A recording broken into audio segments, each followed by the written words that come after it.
Hello and welcome to the NLC Second Division Spring 2023 Promotions Part 2 with your boy J Real and Tom Kick. That was a lot of words, but we have some games coming to you today. A best of 5 between Orgless Clash Team versus Invul Esports. They played against each other once before and it was a shutout from Invulnerables. Tom Kick, how are you feeling about this matchup today?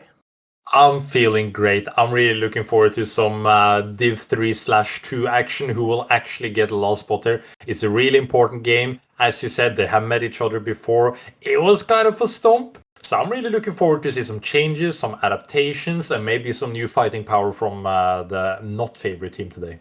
No, indeed. Orgless, they had to go away. They had to take on Formulation Gaming once again. They beat them 3-1. They were successful. They've moved back into this matchup to take on Invulnerables again, who did kind of tear it up when they last met. 3-0 looked pretty strong. We're getting stronger as the games progressed as well. What have Orgless taken away? What have they learned? These are all the questions people are posing. And remember, the winner of this goes to NLC Div 2 next year. And just to add a little bit more spice to this pot, Orgless were in this position once before. They took on Verdant to try and secure themselves that Div 2 spot. They weren't able to do so. Can they run it back? Will they make the gauntlet this time around? It's a really good question. Like, when you are in that experience phase, you've been there before, you've been so close. So every time this kind of happens, you get more motivation. You really want to do it. You really want to get it this time. But it's hard, you're in against a tough opponent. You are not the favorites today. We have seen some bright lights. They had a good series last time. I'm just hoping that they've learned from that and bring in some new spice. Because what I feel like when we've seen from them earlier, it's the same thing over and over again. It's the same style and they do the same kind of thing. But I'm hoping today, this is where the spice comes. It's the final. Everything is on the line. So this is where they need to shine. Yeah, and we saw a little bit of flavor from them in that game 3 where they pulled out some interesting picks. They went for the high midding and mid where they actually moved their support to the mid lane. They played Yasuo center bot lane. So they're definitely willing to go flexible and they might need to today because obviously going against Invulnerables, they looked very solid. And I think the big thing that we took away from Orgless when they played against Formulation was, okay, look, your top jungle is really, really strong. It can be a kingpin for you. It can be something you play through. But Invulnerables also have a very stacked roster. Their top jungle is no joke. Hellish is really dominant in these games. Yeah, this team is for sure a reason why they are the favorites in this group, why they have also been just rolling over everybody. They've been playing exceptionally well, and all the laners just seem to be winning time after time after time. It's not like there's this shining player. No, everybody is just performing time after time, and the boys, they have each other's back all the time. No, indeed. Making plays around the map, being there for each other, going for those ganks together, playing the map smart. It's everything that we've seen from Invulnerables. And the other thing as well is it's felt a lot in this tournament that games have kind of been played and dictated around that 10 to 15 minute mark. That second dragon has really been crucial for a lot of these teams. And it does make you question, okay, is that going to be the case? If we go back to the first game of the last series between these two teams, Invulnerables had a lot of lead. They had a lot of momentum. And I will say, Orgless made a comeback in that 20-minute mark. They started to find their team fighting feet and they were able to bring the game pretty close, but Invulnerables closed it out. I want to see more of that from them in this series because it didn't really show through in games 2 and 3, but we're going to get into draft for game 1. Tom Kick, are there any particular picks that you want to see? Oh, that's a really good question. I think in general, it's all about the Aatrox, the Sejuani, Maoka. You want to have those prior picks, the really strong one. Team fighting is just really smart and really good in these kind of competitions. You want to start safe in a game 1. You want to feel out the enemy and you want to have something that scales because even there might be some nerfs. Like, it's an important game. It's the one to get into second division. So you want to start comfortable. Even though maybe something goes bad, you want to have a backbone of a good team fight composition that can really just smack down the enemy, I think. Yeah, and look, like, you're obviously a coach yourself. You've been in this situation where you've been picking the drafts, you've been deciding what is happening, and I've even casted some of those games. I remember way back when TD League and Final, we expected you to come in with a very standard comp. You then picked Tristana, that was out of the blue. You're talking about going for the standard, the comfort right now, but you yourself don't always play by those rules. Do you feel like there is maybe the chance to actually spice it up early and be like, okay, look, we're coming through with a completely different comp that you're not expecting? Yeah, of course, there's multiple tactics to this. So, for example, if you want to look from, I would say, Orgless side, which is not a favorite into this series, I would say the best for them is probably going safe and just feeling out the enemy, feeling out the level. But then again, if you're Invulnerables and you feel comfortable and you also sit in the backbone of being the 3-0 against them last time, you can just start on spamming from game one and then keep on stacking the games after each other. So maybe Invulnerables, if they are to do something spicy, I feel like they can do it from game one and they need to try to snowball it forward. But Orgless, maybe they want to try something early, but I would say for their own sake, like in this kind of drafts and these kind of best of 5 scenarios, they'll just chill and take it from the back. Okay, and then we do have the draft starting. I think there was maybe a little bit of technical issue that we couldn't get it on the lower third of our screen. But to run you down what is happening so far, we have Orgless on the red side, we have Invulnerables on the blue side. Blue side bans so far are the Shen, the Belveth, and the Heimerdinger. Citron, an absolute demon on that Belveth. We got to saw that once against Formulation. And then on the flip side, we got the Varus, the Misfortune, and the Karma all banned away by the side of Orgless. Now, it has paused, so we'll just ask production, are we redoing draft? Are we getting drafts back? Oh, we're back. We're back on the screen. Okay, so Silas was first pick B1 for the side of Invulnerables, and we're going to see the Olaf locked in for Orgless. Yeah, it's quite interesting. I think the Silas is a pretty flexible picking compared to, like, you can use it into a lot of different compositions.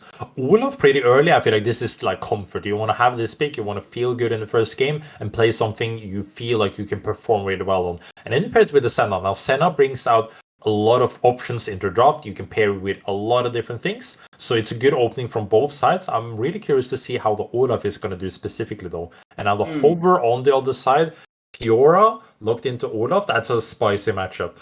Yeah, and it might be Olaf jungle, to be fair. It hasn't played a lot of the times by Citron for the side of Orgless, so not sure if it's locked straight yet, but as you said, it could be the top lane still. We've got to watch out for that one. And the center coming through, Kang has played it a lot, but obviously we've also seen it pivoted around the map as well. So it's going to be an interesting one to lock through. Sivir being picked up, it's a really strong pick. It does have a lot of wave clear as well. I like it at the moment. Yeah, I think it's kind of weird not to pair it with the Yuumi, actually, since it's open. It's such an obnoxious combo. Sivir Yuumi, super high prio, and it looks like nobody even has prio on Lushinami. So maybe this is things we can see coming later on in other games, just to see, because now also the teams get to see, okay, where does the priorities actually lie from each side? But here we see, like, Senna Seraphine with Olaf. This is a team fight comp, front to back. Fighting. This is what Octaves need the first game. Have some backbone and good scaling, good team fighting. It's a good start for them, I feel like. Yeah, it is a good start indeed. The Seraphine picked up really well with the Senna, makes it difficult for your lane to go down, but also really backs your team fighting. And you talked about this a little bit earlier. You said, okay, look, we want to see some good team fighting because team fighting is just a good strat. You got Senna, you got Seraphine, you've got Olaf, a little bit of CC added on top, surely, and they should be good to go.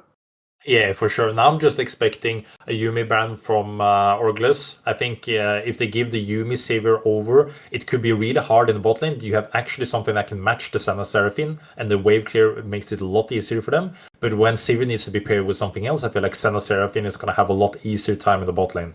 Now Fiora, though, is going to be spicy because we already see, like, Invulnerables, they don't want to be team fighting. They see already, like, this is going to be hard going face on. So they have good wave clear with Sivir. We see the Yuumi getting banned out. How can they keep on having good front line so Fiora is able to do what she wants to do on the side lane? Yeah, and it's also going to test that champion pool a little bit as well, because you're taking away some of the tanks. Yes, the Jax could maybe get played as well. The Vladimir from Chaos, those kind of picks have been locked in, but it is really going to push you because Fiora can be quite a difficult person to play against. It doesn't feel like they have too many bad matchups, and they obviously do pretty well into quite a lot of the meta picks right now. So with that, the Veigar are going to be banned away there. So a lot of priority from the side of Invulnerables onto Rothu's champion pool there, really trying to pinch that mid lane. Kennen would be really, really good for Orgless here. Can really good matchup into Fiora. You can hold your ground in the early phases for such a long time, and it also fits the comp in the team fight and just going in. It looks like they want to keep it safe for now, so they want to hold the flex of Olaf. That's really fine also, so you can mix them back and forth, most likely jungle at this point, but getting a good matchup into Silas at least. You want to see more members. But I feel like if you get two or maybe just one more actually not a mobile champion from Invulnerable side, Kennen could be huge for Orgless. Now for Invulnerable side, now they just need some sort of frontline. They can hold their ground and then something that can enable Fiora on the side. Yeah, and we'll see what they do start to look in. Jarvan going to be the first pick there. Works well. Hellish, notorious for going for those early plays, those early ganks. I like it a lot. I like this pick. It's very solid. We are seeing the hover of the Soraka. Obviously, a lot of healing coming out from that one will bolster their team fight. Not a front line, but obviously Jarvan can kind of do that job on his own, and you will be able to keep Sivir pretty healthy in the fight. Also, Silence does come in pretty clutch, and we're going to see that one locked in. Do they have to worry about the Olaf? Maybe, but what do you think the last pick for Orgless is going to be? I think the last one just has to be Cannon. I'm not really sure whether you can go like Akshan or something to be able to match the pressure on the side and be a little bit more creative, have something that doesn't really have to team fight, but also be just able to neutralize Fiora on the sideline. But I gotta say, I really like the Jarvan. Jarvan here against 3 immobile champions on Orgless side, it could be really good. It looks like you will actually get the Olaf top. So top, it's gonna be the game lane to watch. Kindred, really spicy because you know Jarvan really wants to go in. You want to have the combo here. So I think it's an interesting thing, but you don't really have super good frontline. So Kindred ult is going to be the thing that to keep them alive and to sustain with Seraphine afterwards. But I feel like, okay, the ones who wins top lane, they're going to take over this game. I feel like everything else is like scaling. You know what's going to happen. But Fiora Olaf, this is the spicy one. And to be fair, it fits very well with the sentiment of the teams, right? Chaos and Uzo have been such dominant players in this promotion tournament. They have been the top tier, top laners, and they are ones to watch out for. If they either get ahead, it could be detrimental for everyone on the enemy team. But I am really surprised they picked this Kindred. It's really shocked me, to be honest. Like, I want to quickly come back to that in a second, because I want to first say, do you feel like maybe Invulnerables were being a little disrespectful, picking their solo laners so early on, considering that they gave so much information to the side of Orgless, who were already on red side? Yeah, I feel like maybe because we've seen like mostly top side focus, maybe they just want, okay, we're comfort, we want something that we feel like we can do anything on anyway. But at this point, as you say, like you're giving a counter picks over to Orgless, so they get the free roam of just, okay, what do we want into the Fiora and what do we want into the Silas? They just get to pick to choose everything. So I feel like now it's on to Orgless to keep on using those counter picks to show, okay, we actually got what we wanted. Can we perform this? Because if Invulnerables wins both these solo lanes with just blind picks, I feel like that's a really scary first game. Then you show like, okay, we're just better. We don't care what you pick into us. We want these comfort picks. And that's wild, right? Because obviously we talked about it a little bit. I want to go back to it now. Like I said earlier, the Kindred is one to watch out for, right? This is a game-changing pick. If you get ahead on this pick, it can just end everything. It can truly be the Grim Reaper that they are sold to be in the lore. And it's a really great time if you get those marks early, but Jarvan is such a dominant force, and those solo laners really feel like it's going to be impactful, because we look at the bot lane, it's a lot of healing, it's a lot of supportive stuff, it's not necessarily going to be stuff that really roams into the jungle or puts pressure on either side, but those solo lanes really going to change the game, and does Kindred need those solo laners to pick up those wins to allow them to do what they need to do? I feel like the important thing from what Kindred want from the solo laners is just pressure at this point. You've gotten the counter picks, and if you don't have the push in the lanes, it's really, really bad for him. Because now Kindred, the pre-6 at least, want to be constantly invading this Jarvan. Want to find the marks, want to be on the face, but you need prior from that. So I want to look at it like, as we talked about, the top lane is going to be so important, like the Fiora Olaf matchup. But I want to see them pushing their lead, because bot lane, not much is going to be happening. Both is just going to be showing the lane, just playing on the sustain. You have a Seraphine versus Soraka. But man, I'm looking forward to this first game. I think it's going to be spicy. Here we go into the Rift for game 1. Let's get it done. I'm excited for this one. I feel like this is going to be a bit of a banger. And obviously, if we kind of look back at history, we would be expecting a certain outcome of the fact that, you know what, Invulnerables looked very strong, but things could have changed. And I want to see a little bit of a difference. But let's go into this match right now. No invades coming out in game 1. Yeah, at this point, you want to just be having the standard covered. It's more about Invulnerables having the defensive vision, because they know they're on the back foot already on the early levels. They know that Kindred wants to be invading and wants to be looking for things. Now, if Kindred doesn't do anything, okay, then Jarvan is just really happy. I just want to be scaling. I want to get level 6. And when Jarvan gets level 6, you start just constantly ulting and comboing the mobile champions like Syndra, Seraphine, and Senna, basically all the time. So we see already one ward up on Raptors. They want to keep watch on Kindred's pathing. And then you see defensive wards also from Kindred has picked up the sweeper, because we want to be able to maybe move into the jungle a little bit later on. Yeah, now both junglers starting on the bot side of the map, so might meet early on. We'll have to see what pathing they do go for. Maybe Kindred goes for a 3 camp and into an invade. We'll have to see. Right now they are pathing down bot side, so maybe even looking for something a little earlier than that. But Jarvan, quite happy getting the leash. Going to move on to this one and keep snowballing through those camps. And one interaction, although hold on one sec, Rothyu, they're taking a bit of damage from Fierce. One interaction I really liked about this Jarvan pick is that you can just lock Chaos out of a fight. You can Cataclysm him in. Ragnarok isn't going to be able to allow him to get onto anyone. And basically you just take him away from your backline, which could become a little bit dangerous if Olaf is allowed to rampage. Yeah, for sure. It's such a core damage from Orgless. When you have the Olaf in the team fights, you want to be able to just run down with the movement speed from Seraphine and the lockdown with the shielding power from Senna. So if Jarvan just, as you say, Cataclysm Olaf in the backline and he can't really move, he has the flash, so like he's always going to be wanting to use the flash to be able to get into the fights. But there's so many valuable targets for Jarvan to ult. I think it's really going to be interesting.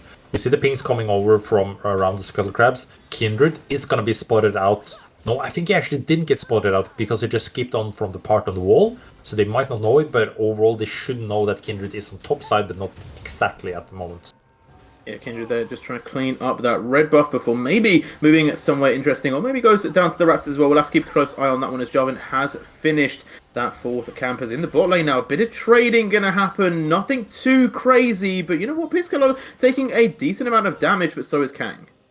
But then again, is now Kindred the one who's going to get invaded? See, actually, Usul with the Pry on top lane can just move freely down to the jungle. Hellish also close by, and the Mark is on bot side. So now is Kindred sprinting from bot side, has mid prio, has bot prio. Good position for them overall. Rothyu then not going to be hit with the chains there. Able to drop some Dark Spheres, getting some poke onto Fierce. Would be interesting to see if they do contest. Obviously bot lane as well now, getting a bit of prio on the side of Invulnerables as they are trading once again. Kindred deciding it's not worth going for the market, just going to give this one over to the Jarvan. Yeah, botlane actually lost prior there. They weren't able to step up. They have no mana, lost their health, couldn't sustain it back up. So Jarvan actually just freely gets to walk down on bot side, pick up the scuttle, and really happy. Now they can put on some vision. They'll see Kindred pathing pretty clearly when she gets back. And overall, when nothing is happening, I would say Invulnerable is pretty happy at this point. Yeah, indeed, they are. No invades, as you talked about pre-6 from the Kindred happening so far. Not losing either Scuttle Crab either, denying those marks. All things ticked off. It looks pretty nice for the side of Hellish, and obviously upper level on Citron already. We'll have to see how that momentum does change, though, because we haven't seen too much from the actual solo lanes themselves. It's been pretty balanced across the Rift. Yeah, I want to see some more action when level 6 hits, basically. I feel like Silas, he's been having constantly, well, not constantly, but having a lot of push in mid lane, actually. So when he gets level 6, just try to steal something, get a Kindred ult, Syndra ult, start moving around on the sides, bring some pressure on the map.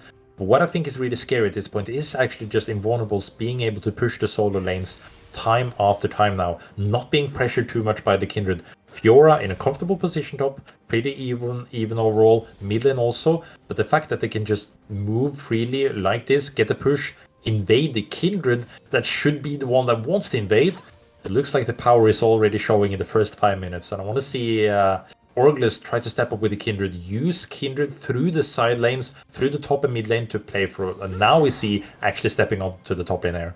Yeah, and Uzo did get marked a little bit earlier, so this is something they should kind of expect to happen, right? The mark is placed for a reason. Citron is wanting to cash that one in, but Uzo in a pretty comfortable situation. It is very close to their tower. Also, a lot of movement ability for Uzo will mean that it's difficult for this gang to come down, but if they step a little bit too far forward, this could turn bad for them. But how patient the Citron has to be, waiting in this brush for the perfect time, not jumping too soon. And now going to jump in, looking for it, but Uzo just able to dash away. There's nothing happening, and at this point when you look at the bot lane, Jarvan is just chilling, take the Drake. Bot lane is trying to fight, but they don't know that Jarvan is even there, so they try to make the play on the top side, can't really do anything, even though Fiora doesn't have flash, just a ghost up there, but they don't have any lockdown, they don't really have the levels, they just hit level 6 now, so it's a little bit too late, so a lot of time is wasted, and Jarvan is ahead in CS. Yeah, up in CS, up in pressure, gets the dragon now as well. That's going to be the Mountain Drake picked up, so a nice little bit of extra defense for the side of Invulnerables. And you talked about Kindred needing that momentum in the early game pre-6. If we talk about, okay, post-6, where do you expect the teams to kind of have their momentum? Who is really leading into that mid-game? Into the mid game right now, the Drake up for Invulnerables. I think they're really comfortable position. If Orgless are to come back from this kind of a position, it's not doomed or anything. Like nothing is really happening, but it's all about getting the key moments into the game. So right now, it's like, okay, Orgless, we can't really do too much early. What we want to do now is wait for the next objective. We want to play for either Herald or Drake, because we spike really well with our level 6s, and we're really strong against Invulnerable in skirmishes with even numbers. So they want to be okay moving. So 1 minute on Herald. I would assume you want to use the pressure, maybe get Kindred to move via mid lane with Syndra, get Prio, and then move in. Bot lane also, now getting the show, probably wants to reset pretty quickly, get some items, and hopefully be able to play for this coming Herald.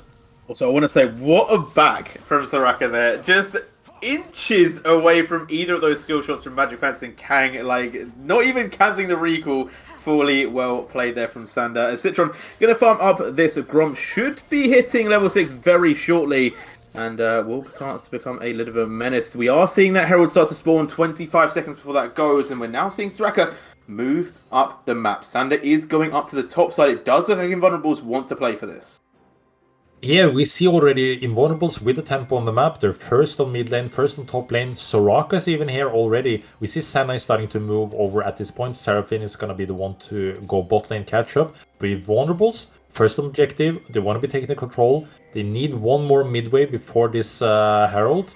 Or they want to just skip this actually. Because at this point, at least Orgless can take something back on the mid lane. They see they don't have the pressure. They can start hitting. And Seaver also just catching mid lane instead. So hopefully Seraphine can get the bot crash in time. And they have the rotation. They've just started this Herald. There's no contention from the side of Orgless either. Invulnerables are going to be able to take this one away. No problems. And it feels like Orgless maybe ever so slightly behind the tempo there. Like just walking in a little bit too late. Maybe they expected Invulnerables to take a little bit more time, but they've lost their chance. They've lost the Herald. And now it's another objective going over to Invulnerables. When we kind of were talking about this, it felt like Invulnerables weren't the ones that were supposed to be really building that early game lead. Obviously, scaling is a factor for them. They do have that Seraphine Senna and also that Syndra. As right now, though, Kang in a bit of trouble in a 2v1 here. Able to flash away, gets the healing, but there's the encore. Slightly wide. Pizkello looking for the kill, gets the first blood, and now Magic Pants might be in trouble. Pizkello is going low, but the Soraka healing is there. Flash over the wall will get them away, and Magic Pants is going to survive, but Kang cannot say the same. First blood in the bot lane to Invulnerables. Oh, but Invulnerables are playing so well. You see the rotation onto Herald, getting it, and even Pizkello getting mid, catching the wave, instantly on bot catching the wave, and then you see Soraka getting first onto the wave, starting the fight, knowing you're in the best position to be able to take it, and then just getting another kill on top of all the objectives you're getting. Invulnerables are playing really well this early game so far. And also, it's kind of a different side to what we saw from them in the first series of these two teams played. It isn't just Invulnerables smashing through the side of Orgless. They're just playing very smart, very slow pace, very tactically, and they're just winning out across the map. As right now, Chaos stepping forwards, but I don't know if you win this one. Uzor doing so much damage. Well, that was very scary. I was wondering if it's actually going to ult and commit to that, but it's a big wave. You don't want to be losing this, so it could have been really risky. Now, Uzor, though, do you want to commit? Oh, that's very early TP. Smart TP from Rocky there keeps Chaos very much safe, but you're having to burn that summoner. That is going to be a slight advantage to Fierce. Obviously, we won't get... Ooh, in that brush, they are waiting. Hellish and Fierce looking potentially to try and catch out Rokyu, who is going to be met by Uzor here. But I don't know if they know that they're in so much danger. They're still playing for this. They're not going to get stunned. But here is the Cataclysm. Good flash. We'll get them away. They're not going to be locked up just yet. But here is Fierce. Chaos is going to use the Ragnarok to keep himself CC immune. But Rokyu not in a good position. Going to be taken down. The Grand Challenge will proc. There is the last bit of damage to pick them up. And it's another kill unanswered for Invulnerables. What is this? Invulnerables just playing the map a lot better than Orgless. You see the instant TP on top lane from Syndra, and the moment they realize that Syndra is the one who's coming top lane, both Jarvan and Silas go to topside jungle of the enemy and keep control, so Syndra can't really get back to the mid lane. So then Roto is forced to go back into top lane, and then they have the 3 members onto 2 and get free, but now looking at bot lane. Right, moment for them. Magic Pants able to get the lockdown onto Pizkello, but not able to keep up. Sivir with it on the hunt just a little bit too fast. They're able to walk away. The Sivir. And going to that top side as well. Like, it's just really good rotations. It's really smart play. And then now also building a gold lead already. 2k up 11 minutes in. Yeah, you see 4 plates down on top side. Silas picking up an extra one in the mid lane. They have gotten a lot across the map. So now the next move is onto the bot lane. Jarvan doesn't have Cataclysm yet. Can they get Magic Pants? Elish going to look for the knock-up, gets the knock-up, the encore going to come through, but it doesn't even matter, they're already dead. Piccolo picking up another kill, and this Sivir is starting to get a decent amount of gold production. If we could switch it over to see who has the gold, right now they're already 1,000 ahead. Fiora 600 up, Jarvan already 600 up as well, and Citron in a rough situation. Uzol just running them down like it's light work. Lamb's Respite's going to buy a little bit more time, but here comes Fierce. It's not a good place to be in. Good flash will get them away as Chaos. Now the one on the run. Syndra is moving up. The Rock, you could potentially try and affect this fight, but Olaf is so low. Going to stay alive for a little bit longer. Lots of damage to Silas, but not going to go down. Will fall. Olaf removed. Rockyou now having to run. Uzol is such a menace in this top side of the map. Man, Invulnerables, they just keep on fighting it down. Fiora challenge. Stun is going to be able to keep them safe. Rockyou will survive this time around. But once again, flexing their muscles, the Invulnerables know they're ahead, and they're playing to this momentum as Hellish wants to continue. Magic Pants is going to be able to dodge away from that knock-up just out of range, and Citron Rockyou moving forward will force Hellish out of their jungle. Yeah, you see again Invulnerables catching them out on the rotations. It's just so well played. They get the top tower, they get the kill, they get the Drake. Invulnerables, they're just taking over the whole map. It looks like Orgless have no idea where to respond and how to do it. They really need to be able to find a team fight soon, because at this point they're just getting individually outmatched and outmacroed on all points of the map. So the next one that's really important is gonna be this third Drake, because Invulnerables are stacking Drakes, they're getting all the Heralds, plates are starting to drop, and Hextech Soul can be such a big problem for Orgless. They scale really well, they do have good champions to be able to fight back in the team fights, but then next Drake they need to be able to step up, because I don't think they can fight at this point. And you say step up, but look at the items as well. Like, we have a look. And yes, a couple of mythics just finished off there by that bot lane. But Sivir completed, Silas completed, Jarvan and Fiora all with their mythics. They're all starting to get quite powerful. And it doesn't seem like they're slowing down anytime soon. We checked in maybe about 4 minutes ago. They're now up 2 more K, 4K ahead of Orgless.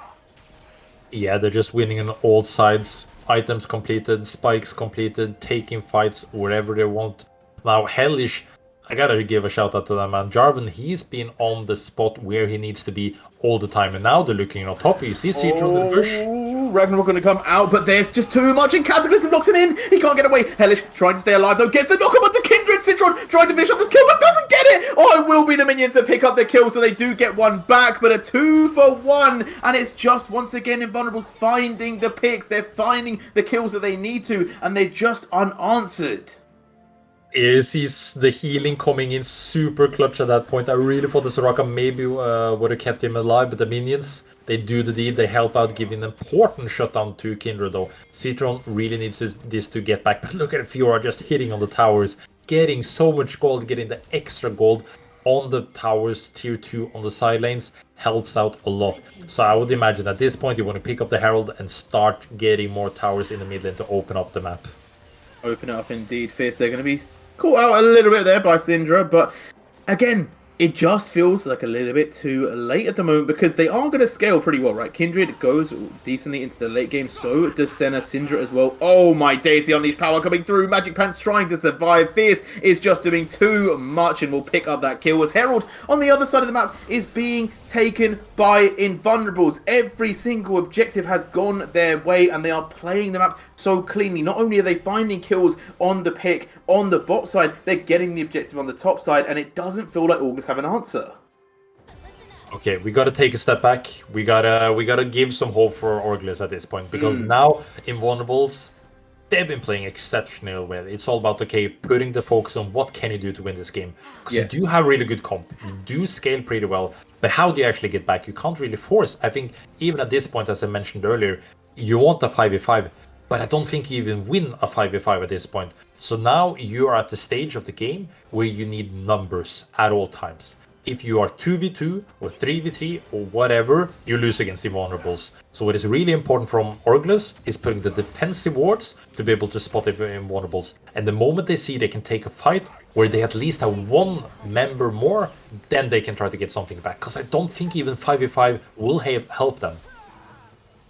I want to go back to Series 1 that these two teams played, their first game. This is actually a very similar situation that Orgless find themselves in. They were down, but they were actually able to find some really good team fights to bring themselves back into the game. A few oversteps from Invulnerables as well definitely helped them. So there is some hope, but Hellish going to be going in. There's the Cataclysm onto Magic Pants. The Encore is good though, but we'll keep them alive for a little bit longer. But Kang going to go low, gets dropped, and Rockyu now with the TP in, trying to find a pick, but not going to be able to do the damage. As Sander able to just play around this tower with Hellish, gets out, but here comes Citron, maybe looking to find something, but just not able to get into range. A little bit too much movement from the side of Invulnerables, as they will get away. But does this set up Orgless for the potential Drake there? They do have timers, so they're going back. But in talking about going back, Chaos might be going back to base, as he's going to be taken pretty low. Good flash will get him away from the side of Uzo.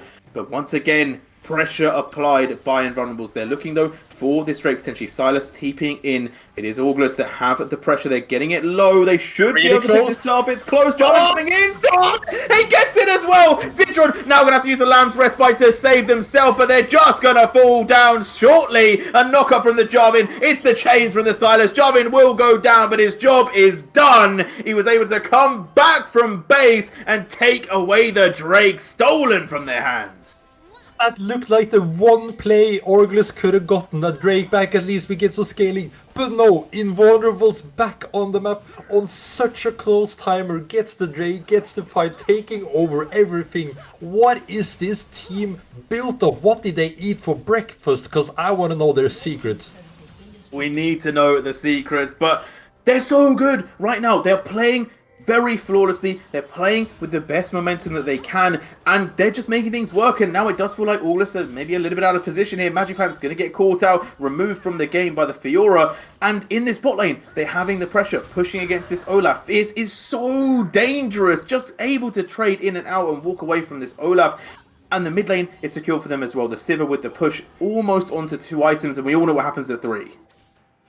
Yeah, the game ends at 3 items, then you know we're just gonna run them down.